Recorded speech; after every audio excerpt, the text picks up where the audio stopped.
Iba't ibang bayan sa Ilocos Sur nagpasiklaban sa Electrical Float Parade na may temang Festivals of the World. Tunghayan sa ulat. Nagliwanag ang National Highway ng Candon City, Ilocos Sur dahil sa mga naggagandahan at naglalakihang electrical float na ipinarada at naging highlight ng Feria de Candon. Festivals of the World ang naging tema ng mga float. Nariyan ang float ng Banayoyo na ipinapakita ang International Balloon Festival ng New Mexico, USA. Sky Lantern Festival ng Taiwan ang float ng Santa Lucia. Ang 5 de Mayo ng Mexico na gawa ng nagbukel. Ang nakamamanghang float ng Santa Maria, ang Rio Festival ng Brazil.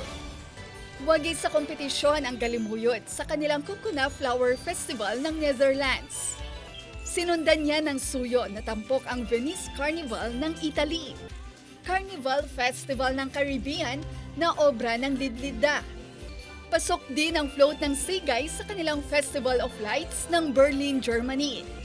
Ang 5th place, ang Santa Cruz sa Carnival Gualeguaychú ng Argentina. 21 bayan ng 2nd District ng Ilocos Sur ang nakibahagi sa kompetisyon.